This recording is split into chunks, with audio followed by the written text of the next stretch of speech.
Depuis février 2019, des millions d'Algériens marchent chaque semaine contre le pouvoir en place. Cette contestation inédite a ébranlé une nation qui ne croyait plus en elle.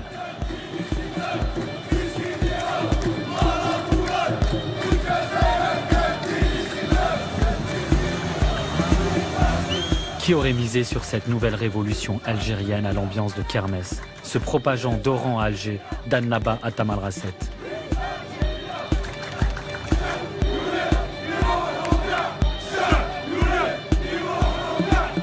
Malgré la répression, le chantage au chaos ou aux manœuvres politiques, le système autoritaire et militaire qui gouverne l'Algérie depuis son indépendance n'a pas épuisé le Irak, ce mouvement populaire et pacifique. Un an de marche, jamais j'y aurais cru, ni même imaginé, ni même rêvé. On ne sait pas où on va, on ne sait pas où on va aller, mais on sait qu'on doit braver des interdits. Je connais ce système, je l'ai subi toute ma vie. Eux, ils ont toujours été dans leur petite tour, ils ne nous connaissent pas.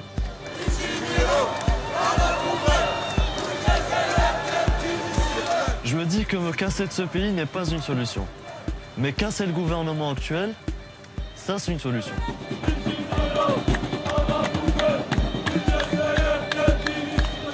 On n'a pas envie de reculer en fait. On a envie de vivre à l'ère du temps. Malgré nos croyances, bien peu importe nos croyances plutôt. Voici le témoignage d'une jeunesse algérienne qui a pris des risques insensés pour se raconter et raconter un pays qu'ils aiment tant.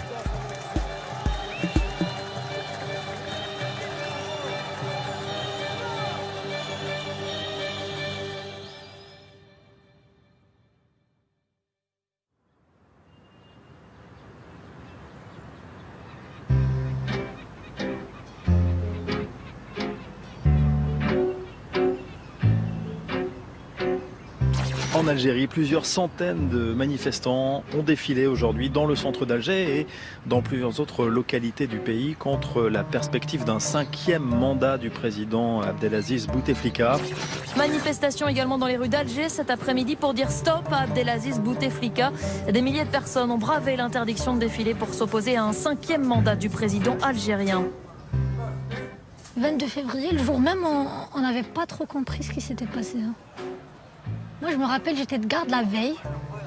Je suis rentrée à la maison et je me suis endormie. Bon, j'avais entendu des rumeurs comme quoi on allait marcher, etc. J'y ai pas cru.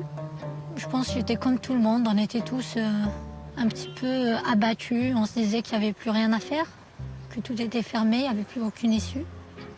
Et puis, vers 14-15 heures, il y a ma mère qui vient, qui me réveille, me dit « Mais il marche, il y a des gens qui marchent, Sonia !» Et c'est exactement ça, en fait, ce que ça représente pour moi, le 22 février. C'est un réveil. Le 22 février, ça reste quand même un jour gravé dans ma mémoire à jamais. C'est un sacré souvenir. C'est beaucoup, énormément d'émotions. Je ne saurais jamais expliquer la sensation que j'ai eue à ce moment-là. C'était ça, c'était la délivrance, en fait.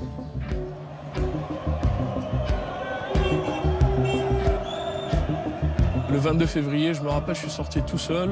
J'y croyais pas. Pour moi, on allait être une cinquantaine, une centaine maximum. Et qu'on allait se faire embarquer. J'avais filé de l'argent à mon pote. Je lui ai dit, tiens, ça, tu gardes. Dans le cas où je me fais embarquer, tu essayes de donner ça à un policier pour me faire sortir. Parce que je peux pas rester dedans. J'étais avec des amis dans un café et on commençait à avoir des directs en fait sur les réseaux sociaux. Et c'était tout le monde qui partageait sur tout le territoire national. Et tout d'un coup, on voit un direct, il y avait quelque chose à Tizi Ouzou. Donc on est parti, on s'est rejoints et il y avait beaucoup de monde, ça affluait, c'était énorme. Qu'est-ce que tu as ressenti? C'était beau. T'avais toutes les classes sociales, toutes les sphères de la société, tous les sexes, mais bizarrement, pour la première fois, moi je voyais l'Algérien autrement et on se voyait autrement.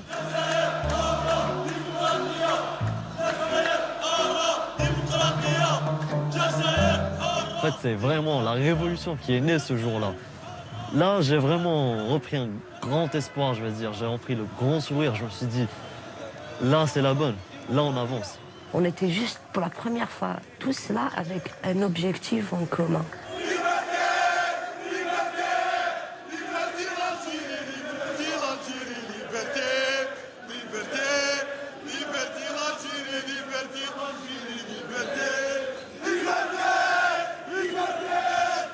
Avant, on était en train de survivre et là, ça nous a donné comme une perspective d'avenir. Il y en a marre, il y en a marre, il y en a marre, tout simplement, il y en a marre. On veut que nos enfants vivent dans une Algérie prospère, une Algérie développée, une Algérie qui a tous les moyens. Ils nous ont tout volé, ils ont tout pris, ils ont tout foutu. Regardez comment Alger est devenu, regardez Alger, comment ils l'ont massacré. Regardez bien, regardez, on veut reprendre notre Algérie, c'est tout.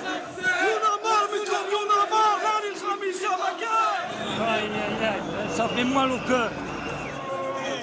En fait, cette révolution, elle a permis à tout le monde de se réapproprier son pays. Elle nous a permis de se réapproprier l'Algérie. On a compris que ça nous appartenait à tous.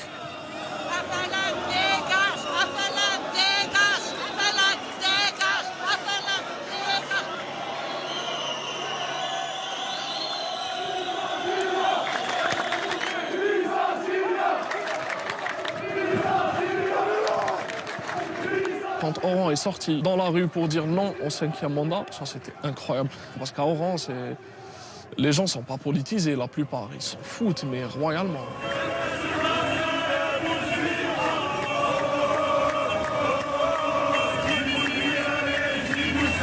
On est une génération très consciente, l'une des générations les plus conscientes que l'Algérie ait connue après celle de la guerre d'indépendance. Et obstinée.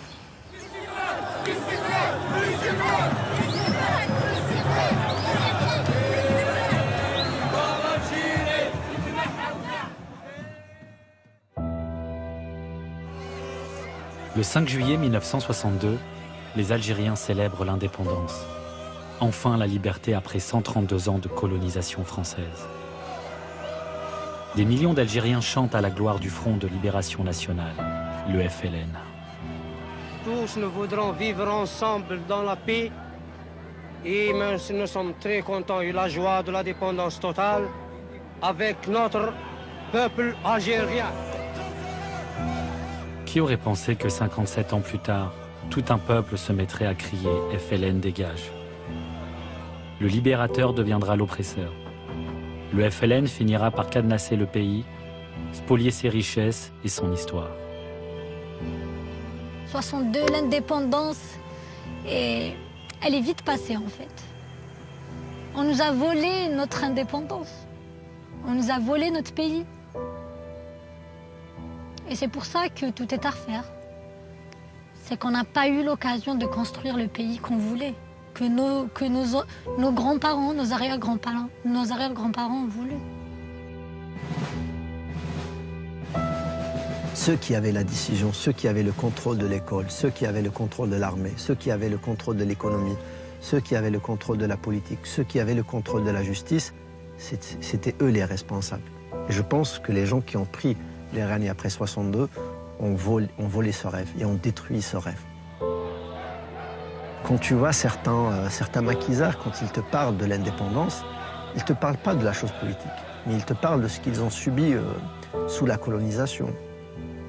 Donc l'indépendance ne signifie pas pour eux lever le drapeau à l'ONU ou quelque chose comme ça, ou bien parler en arabe à l'ONU, comme certains le voient. Eux, c'était juste de se sentir humain, de se sentir vivre en dignité dans leur propre pays. Ma grand-mère est partie en France récemment. Et ça fait des années, elle ne voulait pas y aller. Partir en France après tout ce qu'ils nous ont fait, c'était un truc très difficile pour elle. Bon, elle est partie, ça lui a plu. Elle s'est dit, ouais, finalement, ça va, c'est terminé, mais le vécu de la guerre, elle l'a encore en elle. Et le vécu de la guerre de ma grand-mère, ça s'est transformé en angoisse, anxiété, qu'elle a transmis à ses enfants, hein, qui, eux, ensuite, ont vécu d'autres traumatismes.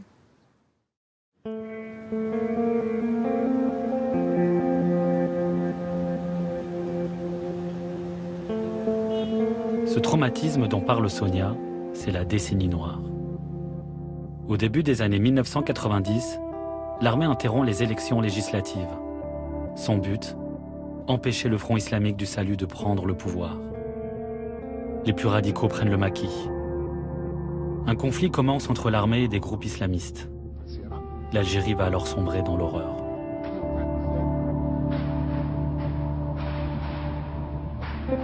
Le président Mohamed Boudiaf est assassiné. Les attentats se multiplient, les massacres aussi.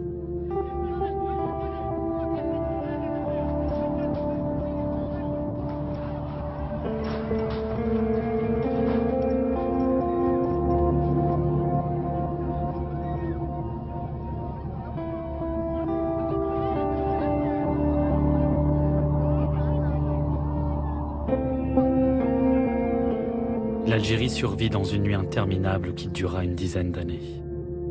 Plus de 150 000 personnes vont mourir tout au long de cette guerre contre le terrorisme islamiste. La décennie noire, c'était pas juste la mort humaine, mais la mort de la liberté, la mort de ses propres choix, la mort de tout en fait. Tout ce qui était autour mourait en fait. C'était soit tu fais ça, soit t'es mort. C'était ça le résumé de mes parents par rapport à la décennie noire.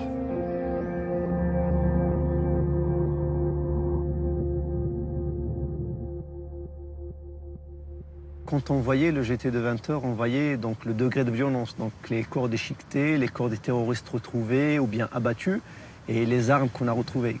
C'est des événements qui m'ont marqué, qui ont marqué mon éducation, qui ont marqué ma culture, qui ont marqué ma vision des choses, qui ont marqué mon environnement. Nous, on a grandi avec tout ça, avec tous ces traumatismes. On a peur de sortir la nuit, on a peur d'aller dans la forêt. On a peur de sortir entre amis. Ça, c'est récent, hein, quand même, les gens qui sortent entre amis, etc. C'est quand même assez récent. À chaque fois, il y a des manifestations, il y a une petite émeute d'heure. Oh voilà, ça va recommencer, la décennie noire, ça va reprendre comme avant. Il y aura les terroristes, ils vont égorger, il y aura les faux barrages. Moi, cette guerre, je l'ai vécue autrement. Et après. Parce que ça a complètement modifié le cours de ma vie. Ma vie aurait peut-être pu être autre chose si on n'avait pas assassiné mon père. En 1996, Ania a 3 ans lorsque son père est tué de 5 balles par des terroristes dans une rue de la Casbah. La raison ? Son père est un ancien policier, une cible de choix durant ces années noires.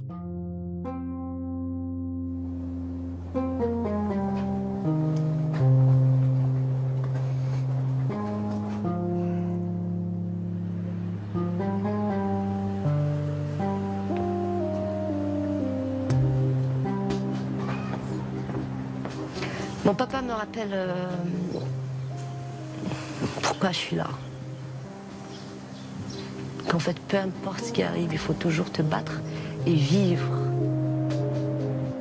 C'était un homme qui aimait vivre, qui a vécu sa vie comme bon lui semblait. C'était un homme qui était là à soutenir beaucoup les femmes célibataires et enfin tout ce que les terroristes détestaient.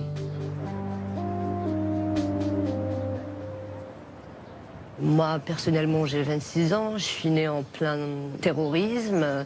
J'ai grandi en plein air de Boutef. Je n'ai connu réellement qu'un seul président, qui est Bouteflika. C'est un règne basé sur la terreur, quelque part, parce qu'il était là en mode oui, j'ai ramené la paix. Je suis l'homme de la paix. Si je me barre, ça va forcément être le terrorisme. En 1999, le nouveau président Abdelaziz Bouteflika va mettre un terme à cette guerre au prix d'une douloureuse réconciliation nationale. C'est la concorde civile. Elle permet d'amnistier une partie des terroristes.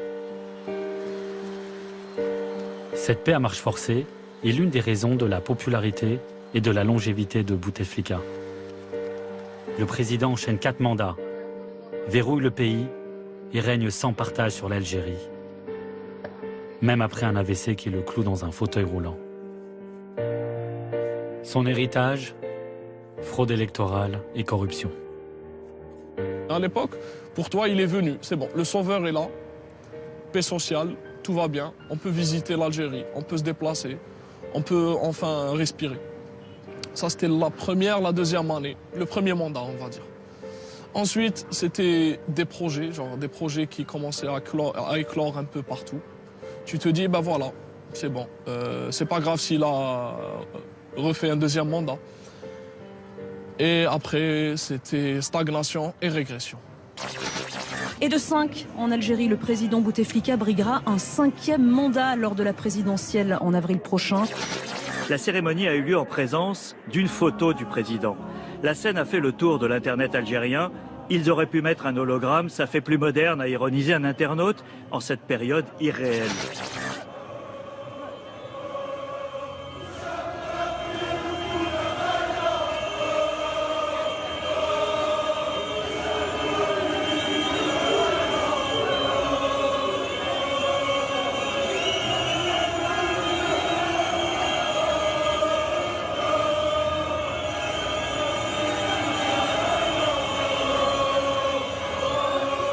On a supporté la misère, on a supporté la pauvreté, on a supporté la corruption, on a supporté plein de choses.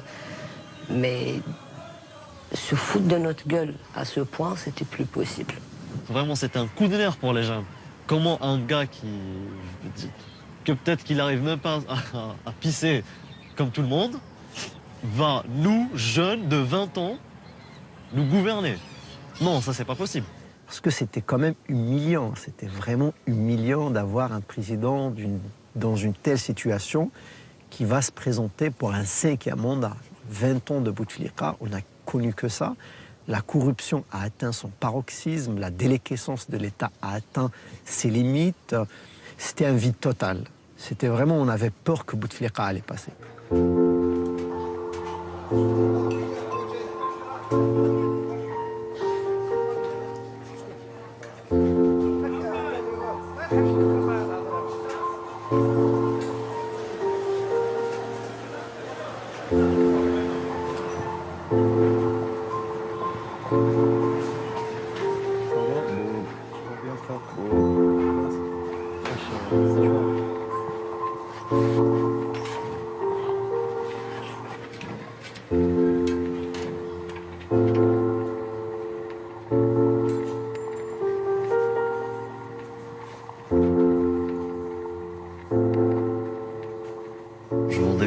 Je vends des pentacles, je vends des croix inversées.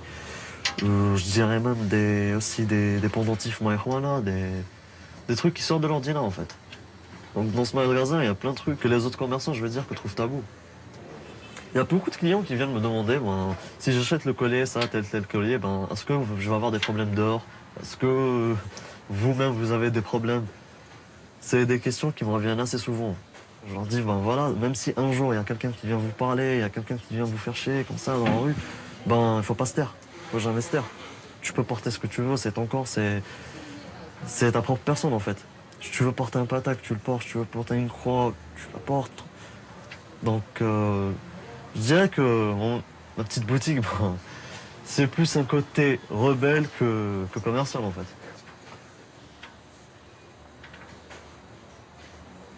Grâce aux réseaux sociaux, on se rend compte qu'il y a plusieurs jeunes qui sont comme nous, en fait.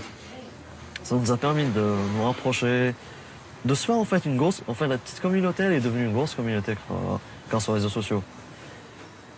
C'est un moyen de liberté, en fait.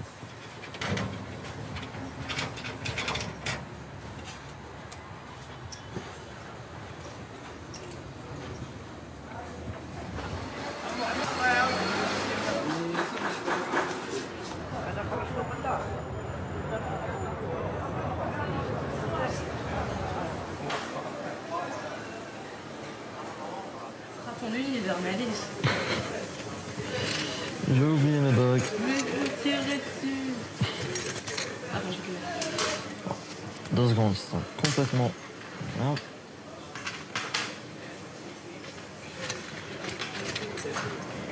On va mettre une coupe. C'est...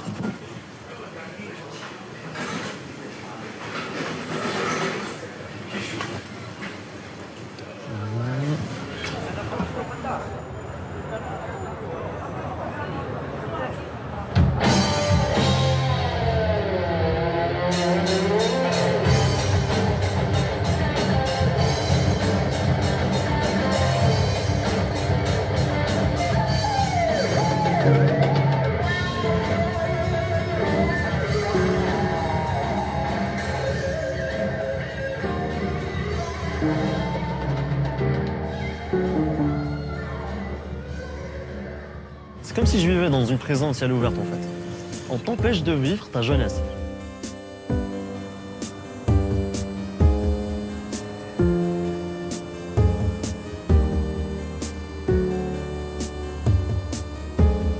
Je me sens vraiment étouffé dans le pays dans lequel je vis. Pourtant, c'est un pays que j'aime, mais je me sens étouffé. J'ai pas eu la chance de vivre ce que d'autres jeunes, peut-être en Europe ou en Amérique, ce qu'ils ont vécu pendant leurs 20 ans. Puis quand je me compare à moi, à la jeunesse algérienne, je me dis, on a vraiment 60 ans en fait. On n'a pas 20 ans, on n'a pas eu le temps de vivre notre jeunesse.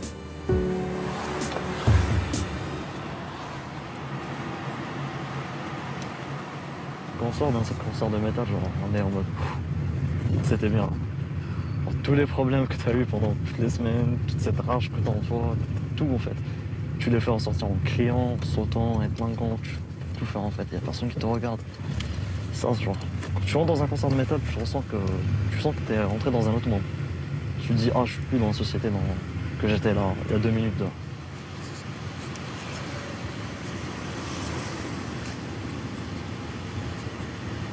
Ah, par contre, c'est un barrage.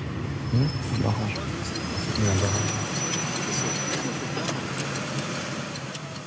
Avoir 29 ans et avoir la vingtaine en Algérie, généralement, c'est d'avoir les larmes aux yeux. C'est un grand vide, quoi. C'est un saut dans le vide. On se sent vieux. Franchement, à 28 ans, je me sens fatigué, usé, irrité. J'ai l'impression d'en avoir 40 parce que tu dois te battre pour avoir le minimum. Tu rends des comptes à tout le monde. Tu as envie de boire de l'alcool, eh ben, il faut que tu le fasses en cachette. Tu veux vivre avec quelqu'un sans te marier, mais jamais de la vie, laisse tomber, non, jamais de la vie. Donc tu dois toujours des comptes à tout le monde, tu dois toujours te justifier.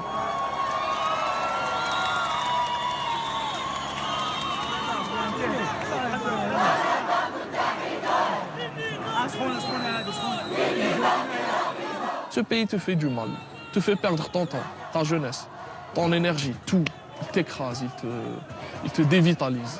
Il te laisse comme ça marcher, errer, va errer comme ça jusqu'à ta mort.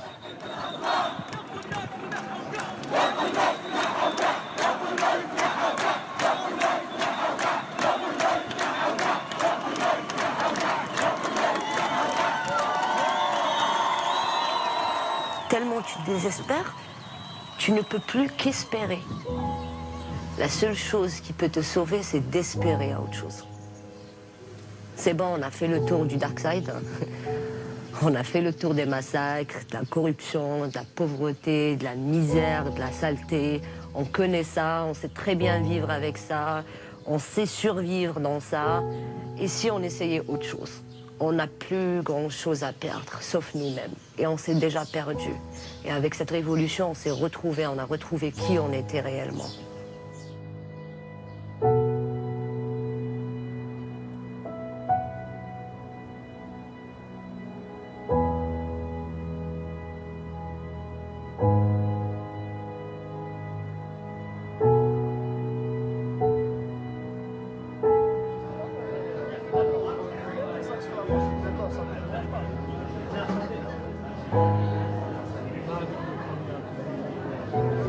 Les gens suivent l'actualité. La majorité avant, c'était que les vieux dans les cafés, les retraités. Et les quelques militants par-ci, par-là. Là, c'est tout le monde qui suit l'actualité et qui se politise. Ça, c'est magnifique. Ça va? Ça va? Ça va, Sahbi? Raya? Bien? Alhamdulillah. C'était combien ça? C'est un petit coucou à cette personne. Vas-y. C'est d'être au président. Monsieur le résident, sans vouloir être insultant, depuis combien de temps ne parles-tu plus à tes enfants? Où sont donc tes beaux discours énoncés vaillamment? L'époque de l'Algérie, mon amour, où est-elle donc maintenant? Et la détresse de mes frères qui traversent désespérément la mer, ils ont déjà connu l'enfer, mais que comptes-tu donc en faire? En ta faveur, tout est permis, ton système est corrompu. Et cette politique de déni venant de tes élus imbus, je n'insulte guère, au contraire, ce que je dis n'est que vérité. Et moi, dans tout ça, j'écris en silence ces chuchotements.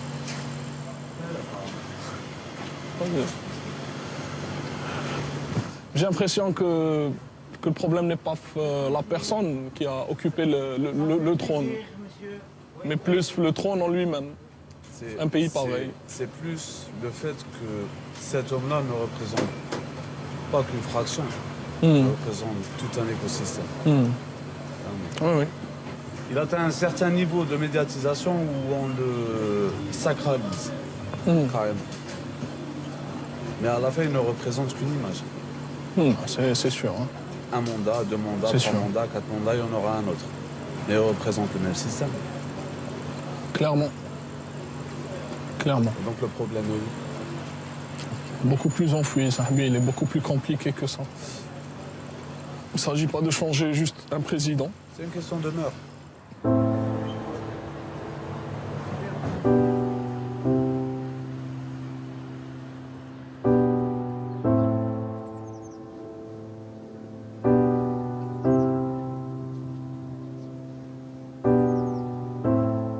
C'est assez compliqué d'être une femme. C'est souvent des petites agressions, souvent on est plus surveillé que les hommes. Au moindre faux pas, on est plus jugé, j'ai envie de dire, par la société qu'un homme, par exemple. On a moins droit à l'erreur qu'un homme. Déjà culturellement, sociologiquement, la femme, elle a beaucoup de mal à se faire une place. La femme, elle est souvent agressée, elle est souvent scrutée. Et peu importe son milieu, hein, peu importe le milieu, hein, peut être chez les démocrates, entre guillemets, dans un milieu plus conservateur, etc. Une femme a toujours beaucoup plus de soucis qu'un homme. Le code de la famille, par exemple. Ailleurs, il n'y a pas ça. Ça, c'est propre à nous. Le code de la famille, la femme éternelle mineure, la femme qui n'a pas le droit de se marier sans son responsable. On est sous tutelle, à vie.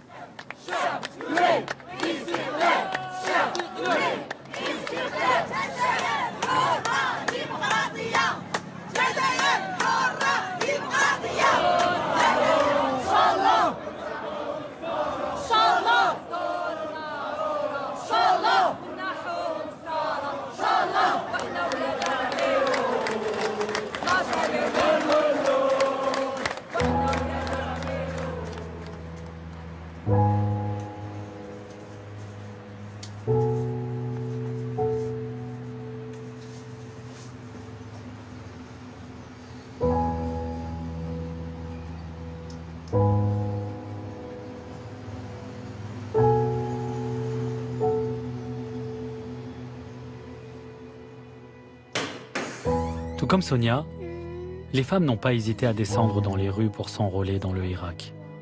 Les Algériennes ont toujours été de tous les mouvements de revendication et de toutes les guerres du pays.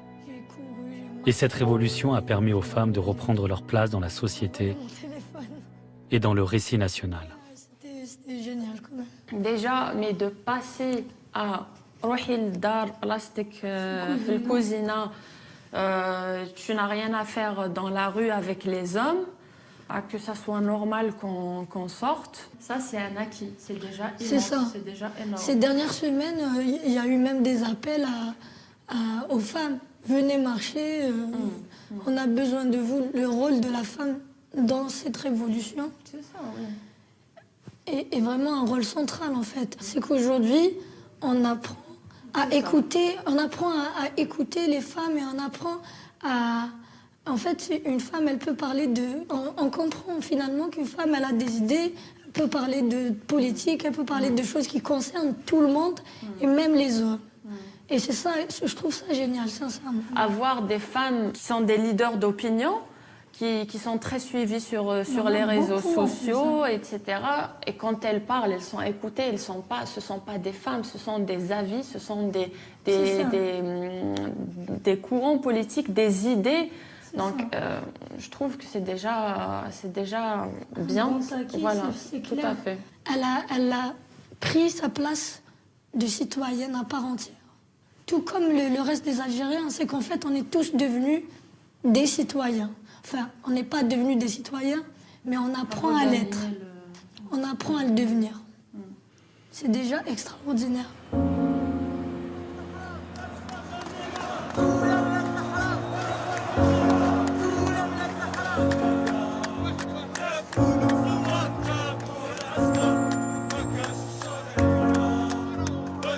On a été des citoyennes, des missionnaires. Et aujourd'hui, on a décidé de reconquérir notre citoyenneté. C'est aussi simple que ça.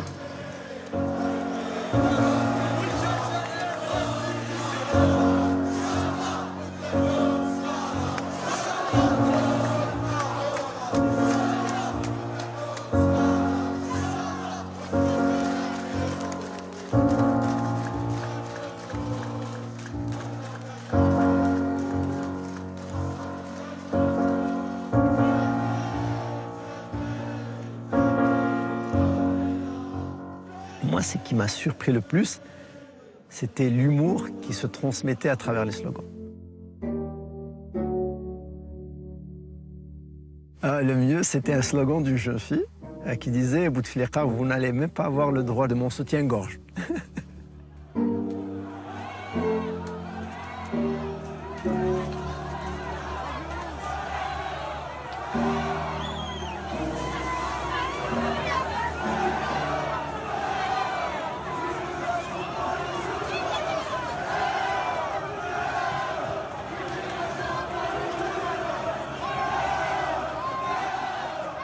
Je me rappelle ce jour-là, de bon matin, il y avait un ami qui avait trouvé de la vaseline chez lui. Il nous a dit, voilà les gars, voilà ce que j'ai trouvé chez mes parents, de la vaseline. Moi, on a bien rigolé, mais à un certain moment, je lui ai dit, écoute, tu vas me la passer, j'ai une petite idée. À un certain moment, il y a eu un flic qui s'est avancé vers moi, il a essayé de m'attraper par les bras, et comme j'avais de la vaseline, il a essayé au moins 3 fois de m'avoir, il ne m'a pas eu. C'était la vaseline day.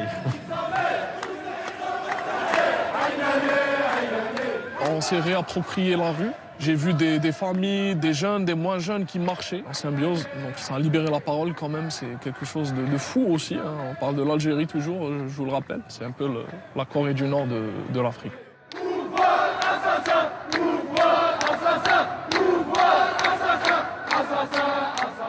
Il y a un événement qui m'a marqué. C'était à Alger. On marchait, on s'est retrouvés dans un carré d'islamistes. On marchait tous ensemble, on criait les mêmes slogans, on avait un même objectif.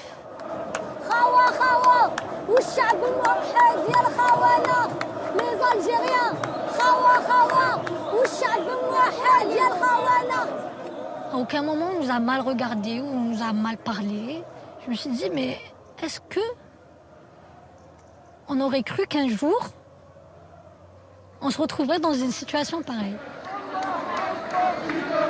Le Hirak, la révolution, nous a permis de s'intéresser l'un à l'autre. C'est-à-dire que l'Oranais a commencé à s'intéresser au Kabyle, le Kabyle au Chewi, etc. C'était incroyable.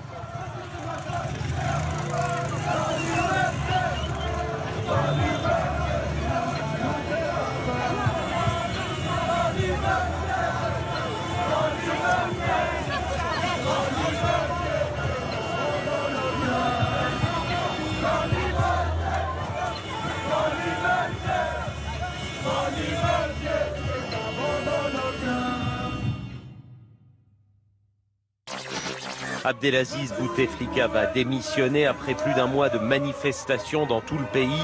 Les moins de 20 ans, en effet, ne s'étaient jamais réveillés sans Bouteflika au pouvoir. Les manifestants veulent maintenant la chute de tout le système. Immédiatement, des milliers de personnes sont descendues dans les rues d'Alger pour crier leur joie, mais aussi...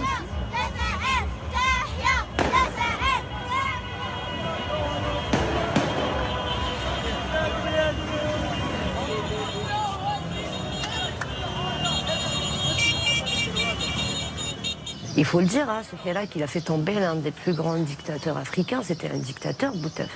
Moi et des millions de personnes comme moi, on a réussi à le faire sortir comme ça et à le sortir de la plus petite porte qu'il soit.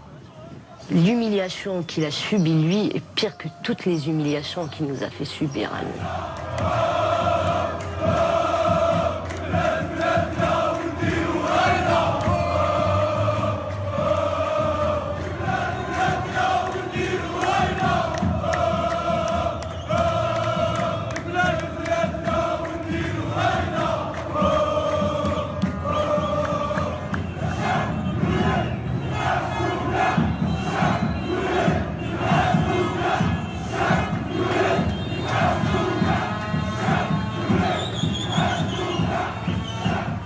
ce pays, c'est incroyable. On l'aime beaucoup, on ne sait pas pourquoi, en fait. Ce pays, il est quand même magique. Hein. C'est son peuple hein, qui, à la fois, te met en rogne, à la fois reste attachant. Donc, je ne sais pas, on voit de la joie dans un cadre triste. Et ça ne peut que le rendre attachant. Ça. Tu ne peux que l'aimer, tu n'as pas le choix. Et être fier parce que tu vois que ce peuple résiste malgré tout. Et tu n'as pas le choix. Tu l'aimes. Bessif.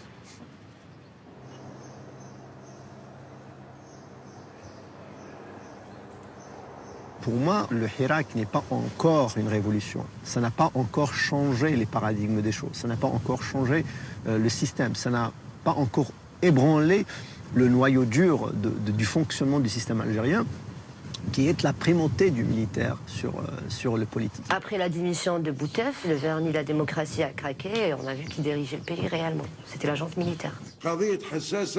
Cet homme est le chef d'état-major des armées, le général Ahmed Gaïd Salah. Soutien indéfectible de Bouteflika, il a fini par le pousser à la démission et s'est imposé comme l'homme fort du pays, en s'affichant comme le protecteur de la nation et de la Constitution.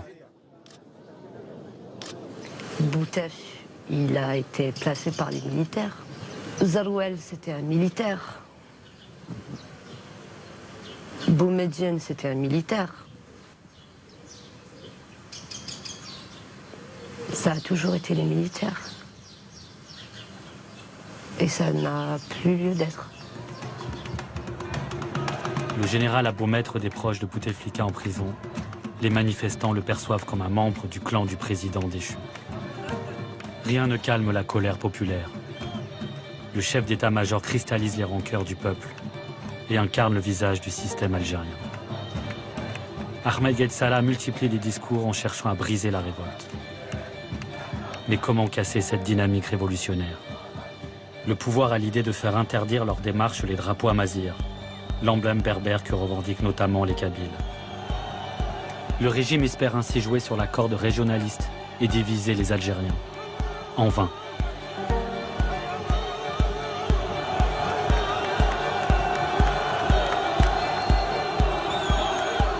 La police se met à arrêter des dizaines de jeunes pour atteinte à l'unité nationale, uniquement parce qu'ils ont osé brandir le symbole berbère. La répression s'accentue. Mais la génération Bouteflika n'a plus peur de se faire embarquer à la moindre contestation et de finir en prison. En fait, ils sont plus ou moins zarma pacifiques, les flics, entre 14h et 17h. Ça a toujours été le cas depuis un an, ça n'a pas changé. Tu sors la matinée, tu te fais embarquer. Après 17h, tu te fais gazer.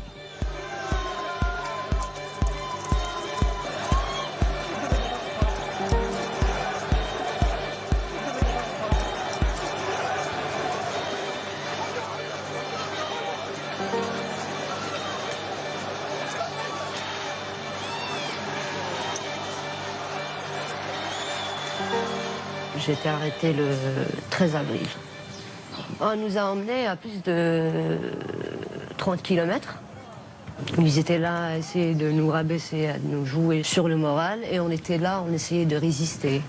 Tu vois, tu résistes 1 heure, 2 heures, 3 heures, 4 heures, 5 heures. Au bout d'un moment, tu ne sais plus ce qui va se passer. On ne te relâche pas. Tu n'es pas en état d'arrestation. Tu ne sais pas ce qui se passe. Et là, tu as la femme, elle me demande d'enlever mes chaussures, mes chaussettes. Elle me demande d'enlever mon pull, d'enlever mon pantalon. J'avais les cheveux comme ça. Elle m'a demandé d'enlever même mon chouchou, elle a fouillé mes cheveux. Elle m'a demandé d'enlever mon soutif. J'ai enlevé mon soutif. Après, j'avais gardé juste la culotte. Elle m'a limite fait un frottis. Et là, je lui lance le regard. Ok. Et puis quoi encore? Et là, elle me demande de me rhabiller le plus normalement possible. Encore une fois, en plus, ce qui était bizarre, c'est que quand j'ai enlevé mon soutif, elle m'a ploté les seins. C'est comme si qu'elle allait trouver quelque chose. Il n'y a rien. Il n'y a rien. Il n'y a rien. Limite, c'était une fouille bizarre. Tu vois, c'était très bizarre, c'était très malsain. Genre, t'as quelqu'un qui est nu devant toi, qui a une culotte. Qu'est-ce que tu cherches quand tu lui plottes les seins, franchement? Je t'ai dit, à un moment donné, j'ai senti que ce corps, il porte... C'est le corps de toutes ces femmes qui ont été humiliées. C'est les pratiques du colonialisme, c'est le colonialisme qui était... C'est les Français qui étaient en train de dénuder nos femmes pendant la guerre de libération. C'est les terroristes qui étaient en train de violer les femmes algériennes. Et aujourd'hui, c'est les flics qui nous violent. Mais j'ai pas du tout à avoir honte, bien au contraire. Bien au contraire.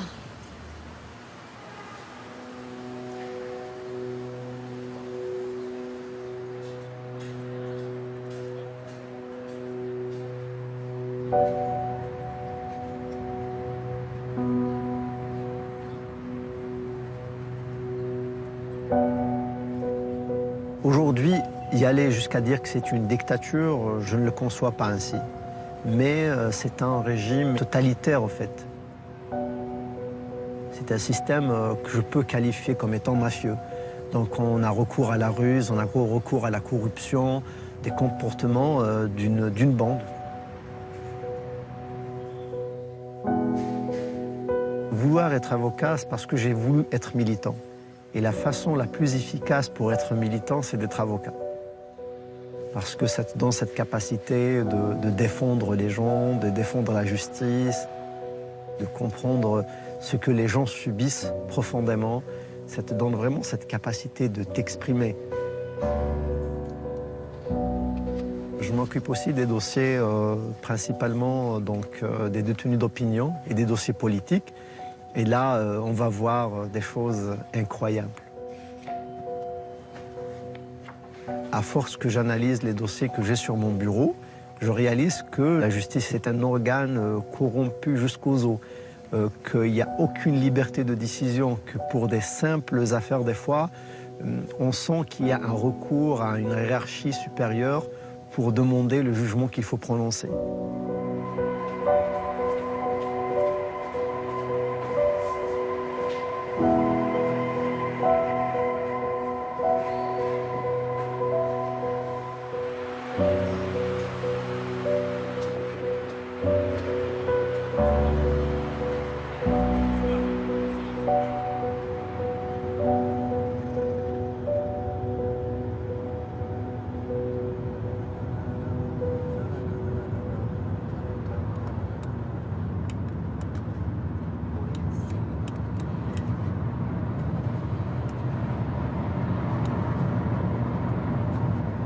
Sofiane Babassi, c'était l'un des détenus qui ont été kidnappés avant les élections présidentielles en décembre. Il avait participé à une marche nocturne et apparemment il a brandi un drapeau berbère ou un drapeau kabyle. Donc c'est pour cela qu'il a été après poursuivi et arrêté. Mais en réalité, c'est pas seulement la cause. Beaucoup de jeunes ont été arrêtés pour un oui, pour un non. Et on lui aura collé l'étiquette d'atteinte à l'unité nationale. Et c'est pour cela qu'il a été après, pour être juste, kidnappé par les services de sécurité en allant chez lui. Et quand on l'a visité donc avec mes deux confrères en prison, on l'a trouvé dans un état lamentable. Et on a trouvé des traces des séquelles de la torture qu'il a subie. Il y avait même des traces de morsures. Et son récit absolument très grave. Donc on va y aller le voir. C'est pour la première fois que je le vois depuis sa sortie de prison. Donc voilà.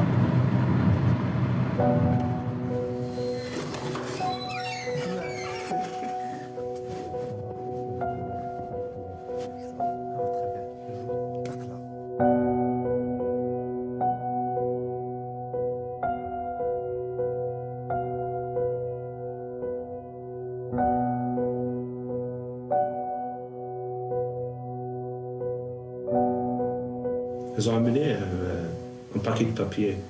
J'ai vu mes publications sur Facebook.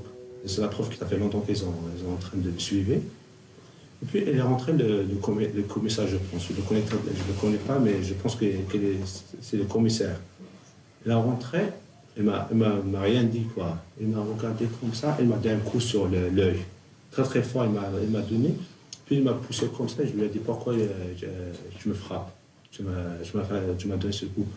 Il m'a dit, tu vois, tu mérites la mort. Il ne faut pas que tu vis. Il faut que je t'égorge, il m'a dit ça. Ils ont profité de mon malaise et puis ils ont mis mes empreintes sur le PV. C'est pas moi qui a mis mes empreintes en PV. J'ai dit je ne vais pas accepter jusqu'à que mes avocats viennent. Ils ont fait tout pour que je rentre en prison, quoi. Est-ce que tu t'es attendu tu seras libéré? En réalité, j'ai pas attendu, quoi. C'était allongé comme ça dans la prison. Et puis j'ai écouté des frappes sur la porte.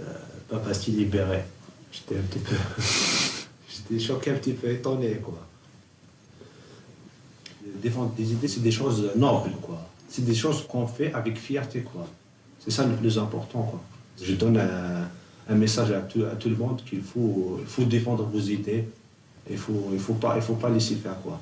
Il faut continuer de combattre pour vos idées sans peur, sans hésitation.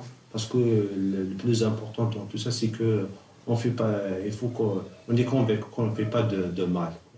Le système algérien en général sait pertinemment qu'il manque de légitimité, qu'il n'a pas de légitimité.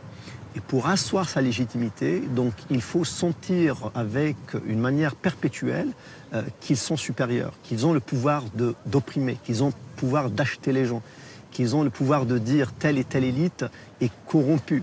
Donc cette capacité toujours de voir le peuple d'en haut, donc ça remplace un peu leur complexe de légitimité.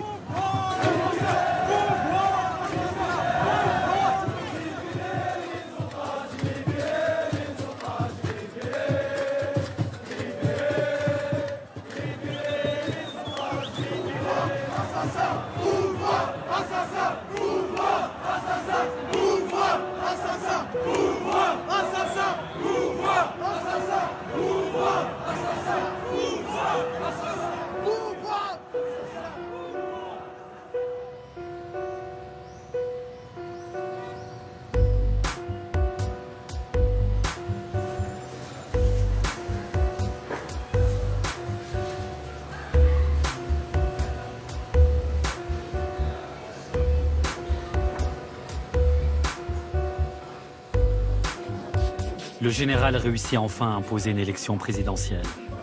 5 candidats se présentent. Le favori est Abdelmajid Tebboune, 74 ans. Il a été plusieurs fois ministre, et même éphémère Premier ministre de Bouteflika. Au moment du scrutin, son fils est en détention provisoire pour une affaire de cocaïne. Face au Irak, le régime vient de se régénérer avec un pur produit du système.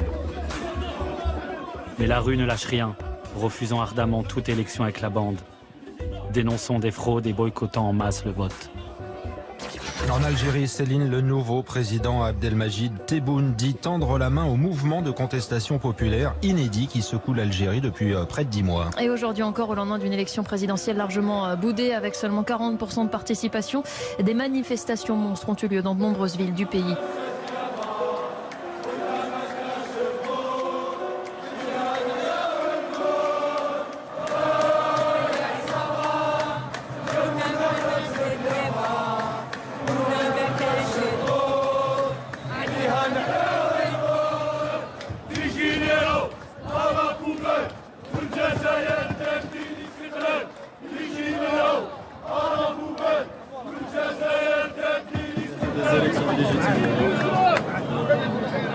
C'est pas la voix du peuple.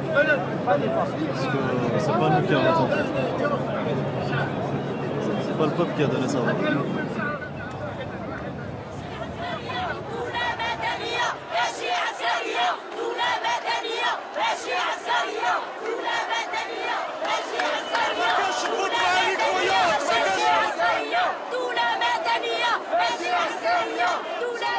Personnellement, j'ai pensé qu'il y avait ce sursaut, qu'on allait dépasser tout notre traumatisme de l'histoire. Mais à fur et à mesure, je voyais que ça ne marchait pas. Donc personnellement, j'ai perdu ce sentiment. Je l'ai perdu quelque part. Et c'est pour cela que je vois qu'on est retombé au point de départ. L'Algérie va changer, mais pas tout de suite. J'y crois, franchement, hein, de moins en moins, malheureusement. C'est-à-dire que je vous parle d'un résultat que je pourrais voir, moi, hein, de mon vivant. Je pense pas. Hein. Je pense pas.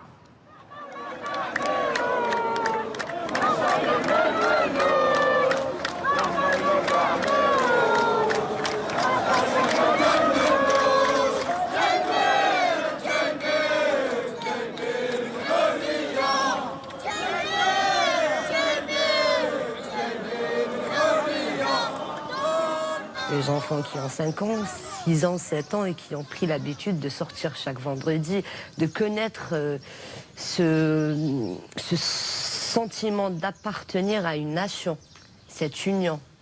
Ils ne pourront jamais subir ce qu'on a subi, c'est pas possible. Et ça, c'est notre plus grande victoire, je pense. C'est ça l'investissement, le vrai investissement qu'on a fait. C'est ça le hirak.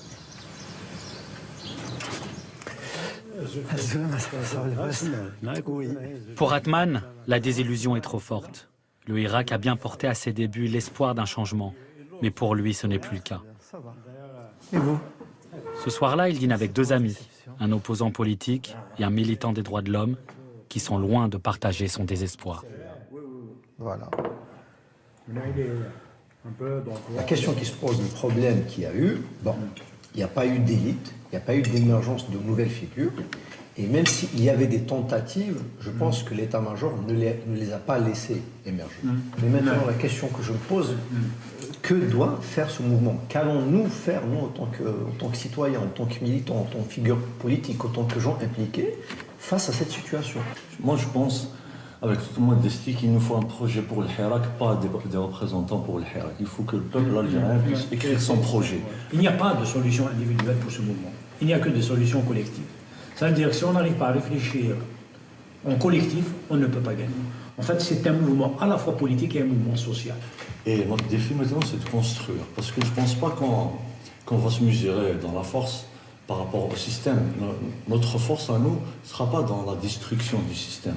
Je pense que c'est le plus grand acquis, c'est qu'aujourd'hui, il y a une forme de démonopolisation de la parole publique. Elle est devenue citoyenne. C'est un miracle qui se produit, je pense qu'il y a ce miracle qui s'est produit, et il ne faut pas le jeter. Il ne faut pas l'idéaliser. Ce n'est pas d'idéalisation. Il ne faut pas idéaliser c'est un mouvement historique. Et dans un mouvement historique, il y a des hauts et des bas. C'est peut-être pas notre génération. C'est peut-être des gens qui ont 15 ans, 10 ans, qui vont se retrouver dans une Algérie démocratique. Mais l'essentiel, c'est qu'aujourd'hui, nous avons des bourgeons. Ces bourgeons, c'est ça notre rôle. C'est de les cultiver, c'est de les protéger contre les agressions pour qu'ils puissent donner demain les fruits nécessaires pour construire l'Algérie de demain. C'est le défi. Les gens, quand ils ont détruit le mur de Berlin, personne ne pensait qu'en détruisant le mur de Berlin, toute l'Union soviétique allait disparaître.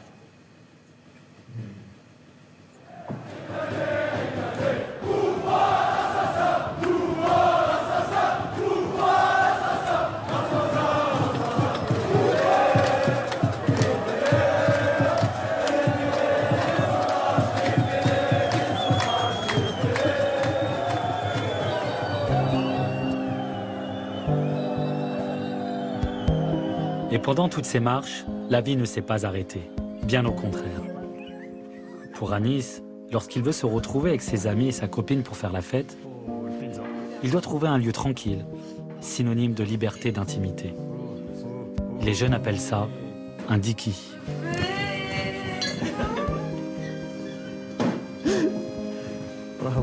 Allez-y doucement.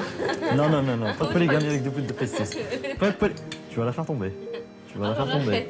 Tu vas la faire tomber.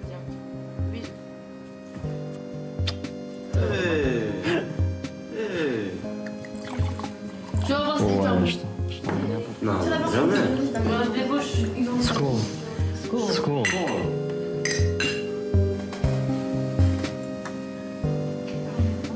On dit que c'est un endroit où les autres ne te voient pas en fait. C'est juste ça en fait. C'est que là où les regards des autres ne sont pas pointés sur toi. Là où tu risques rien. Là où tu te sens en fait en sécurité. Limite, le jeune Algérien se sent en sécurité plus dans un diki que dans une place publique où il y a je ne sais combien de flics, je ne sais combien de caméras. Le problème avec le peuple algérien, si un gars marche dans la rue, il voit deux gars en train de se tabasser dans la gueule, limite en train de prendre un couteau, en train de le tuer, pour lui c'est normal. C'est un règlement de compte. C'est un règlement de compte. C'est-à-dire du moment où il voit un couple en train de s'embrasser, en train de se prendre en câlin ou un truc comme ça, wow. Ah ouais, là c'est la merde. Ah là où. En fait, on peut dire que l'Algérie, elle a un gros problème de tabou vers l'amour. L'amour ici, c'est un tabou. Déjà, pour pouvoir vivre une vie de couple, on doit se marier. Je dis pas que le mariage n'est pas un bon truc. Non, au contraire. Mais ici en Algérie, c'est limite une obligation. Même en étant marié, tu crois vraiment que dans pouvoir s'embrasser? Non. Atteinte à la pudeur publique. Bah voilà, on va payer une amende. Une amende. Et si on n'est pas marié, la prison. Pour moi surtout. Ouais. Donc du coup, tu crois vraiment que je suis après tout ça? Non. C'est pas ça le bonheur. Je pense pas qu'on puisse être heureux en Algérie dans un pays où on nous étouffe. On n'a même pas le droit d'aimer au fait. En Algérie, on n'a pas le droit d'aimer au sens profond. Parce que déjà, le romantisme est vu comme une faiblesse dans notre pays. Et socialement, on n'a pas voulu franchir le pas de respecter et d'accepter l'amour tel qu'elle est. Oh là là là là là là, tout de suite les sujets tabous. J'ai pas de sexualité, comme tous les Algériens. La frustration sexuelle en Algérie, c'est un problème majeur, franchement, parce que ça te pousse à... Ça pousse les jeunes, en tout cas les hommes, à détester la femme, limite détester la femme. Alors qu'au fond de lui, il veut juste se retrouver avec elle, pouvoir, je sais pas, l'embrasser ou la prendre dans ses bras dehors, mais il peut pas. Donc qu'est-ce qu'il fait? Il réagit de manière un peu violente.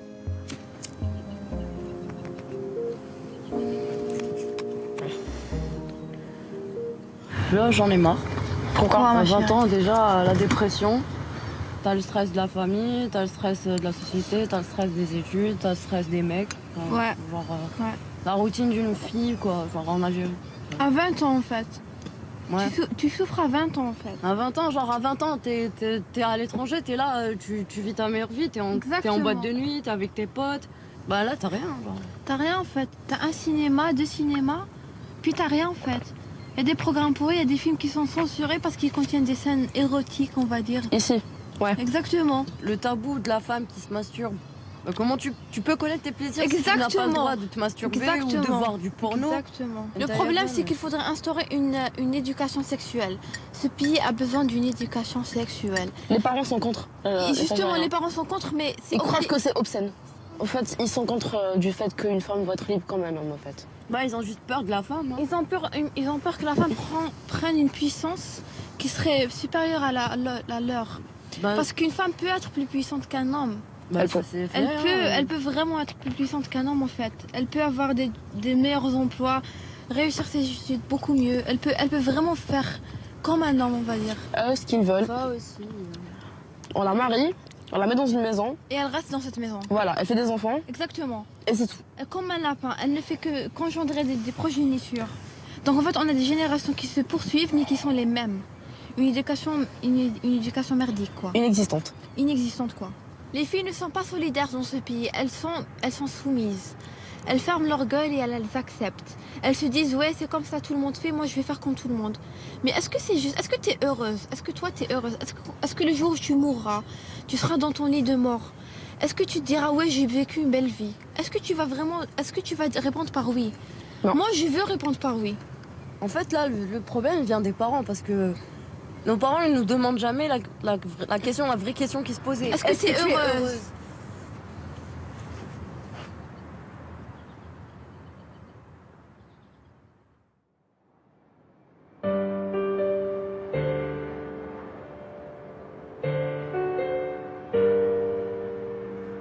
Sont-ils heureux ces jeunes en Algérie?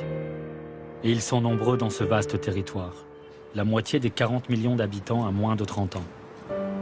Oui, cette révolution a rendu un fol espoir à cette jeunesse. Au point qu'une partie d'entre elles n'a plus cherché à s'évader à tout prix du pays. Mais depuis, Des centaines de gamins, comme les Haragas, s'enfuient de nouveau à bord de radeaux de fortune pour tenter de rejoindre l'Europe. La corruption les étouffe, le piston et le népotisme les ont minés. Le chômage est trop pesant, atteignant officiellement les 26%. Plus rien ne va. Même Mehdi, ingénieur en génie civil mais au chômage, n'y arrive plus.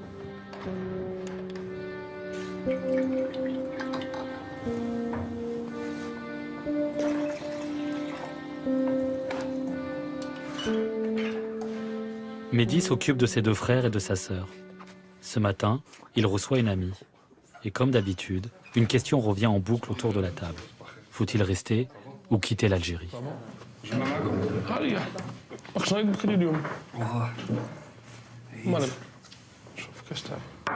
Tu sais ce qu'on disait, c'est que les jeunes d'ici, quand ils partent ailleurs, en France, en l'occurrence, c'est la destination la plus convoitée.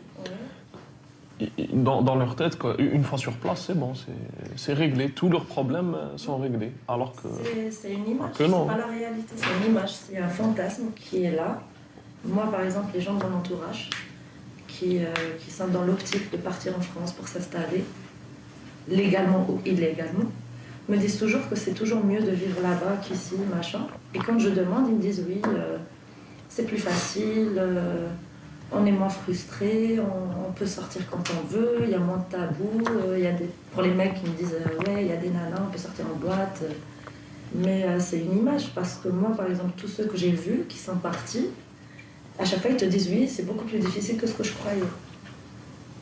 Et je suis persuadée que si les jeunes Algériens pouvaient voyager plus, pouvaient sortir plus, je suis persuadée qu'ils ne s'acharneraient pas autant à vouloir partir à l'étranger vivre. Ça c'est clair. أجو حلوة مرحبا هذا وين كملت قراية؟ سامة؟ أنت كتبان لك راك باغي تقعد هنا ولا تروح ولا؟ ما دابا نعيش ليه كيما صح قرايه قادر نوصل للجامعة وكاع مي خدمة اللي راني باغي نخدمها ما كاش أنا. علاش؟ اش راك باغي تخدم أنت؟ ندير ديزاينر أوتوموبيل. تسمى كي تبان لك أنت لافنير تاعك هنا كي راك تشوفه هنا في الجزائر؟ نشوف والو والو سيتادير والو تانيك شي زعما كاركتير تاع الناس تاع الناس مابقاتش زعما نتأقلم معاهم بقاتش ما يعرفوا والو زعما صوالح اللي ناظرهم يكونوا عكس مابقاتش زعما نزيد معاهم حاجة. Ça me fait toujours quelque chose quand je parle à mon petit frère et que je lui demande par rapport à son avenir. Il me dit, je vois du noir. Moi, je vois mon avenir flou en Algérie. Mais lui, il voit du noir à 17 ans. C'est incroyable. Hein. C'est-à-dire que j'ai tout fait pour essayer de lui redonner espoir, en quelque sorte, mais ça marche pas. Ça marche pas. Rester ici pour mon petit frère et s'épanouir, ça, c'est impossible. Quand je vois ma ville comme ça, je la trouve très très belle. Je suis aussi nostalgique, donc je ne sais pas, je ne pourrais jamais être objectif, mais je la trouve très belle. Sa beauté, on n'en doute pas, mais non, parce que c'est une vie triste. Après, bon, on a beau dire qu'on l'aime au rang, mais quand tu vois quand même, quand tu vois le port avec un bateau qui est prêt à t'emmener à quelques kilomètres d'ici, tu as autre chose, ça donne envie. Pour revenir plus inspiré, plus fort. Non, mais tu reviendras. On reviendra. Ne serait-ce que pour quelques mois. Mais le besoin que tu as et que j'ai de respirer, finalement, c'est le cas de tout le monde, j'ai l'impression. Hein. Oui, pourquoi? Parce que... C'est un délabrement général, ah, non, mais... pas Oran.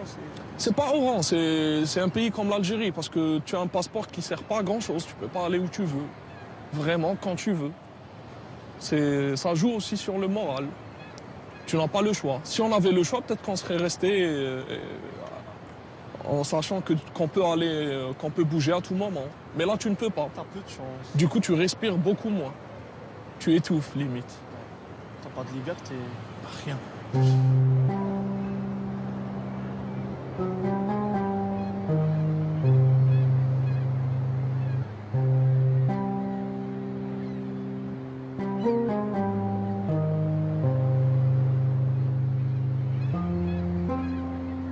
suis parti en France pour mes études, je suis resté 2 ans. En fait, une fois en France, je me suis rendu compte à quel point je ne connaissais pas mon pays et à quel point je l'aimais aussi. Parce que j'étais avec des Marocains, des Tunisiens, des Français et tout le monde connaissait mieux l'Algérie que moi. Tout le monde s'intéressait mieux à l'Algérie que moi, c'était fou. Il y en a qui te parlaient des ruines romaines. Je ne savais même pas qu'il y avait des ruines romaines en Algérie à l'époque. Hein. Ça m'a mis une claque en fait. J'avais envie d'initier un projet ici, de générer de l'emploi, de ramener le petit savoir-faire que j'ai appris ici, d'investir ici, de vivre ici. Mais ça n'a fait que dégringoler. Depuis que je suis rentré en 2014, ce n'est plus la même Algérie, je la reconnais à peine, hein, franchement. Franchement, je ne me vois pas vieillir en Algérie. Malheureusement, j'ai tout fait pour revenir, rentrer et faire ce que je voulais faire, mais ça ne marche pas. Donc j'ai pas envie de moisir ici, c'est le mot qui me vient à l'esprit. C'est triste, mais que veux-tu? C'est comme ça.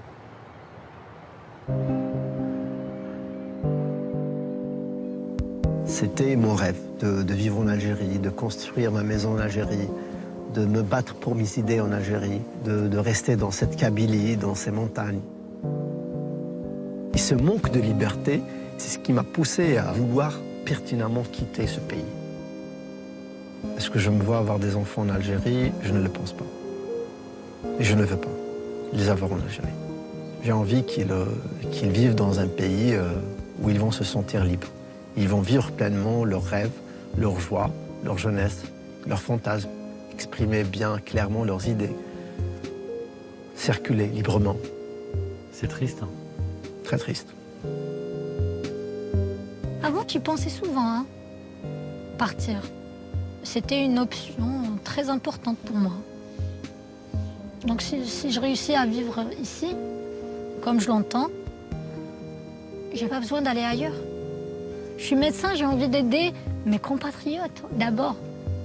Donc moi, je reste toujours optimiste. Certes, on va me dire que je suis peut-être un bisounours, que je suis bien pensante.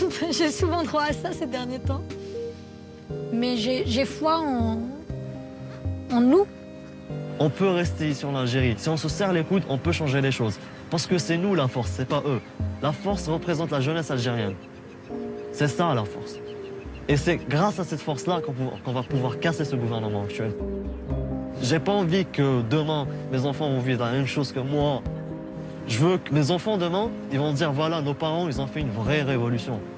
Ils ont arraché cette liberté en fait.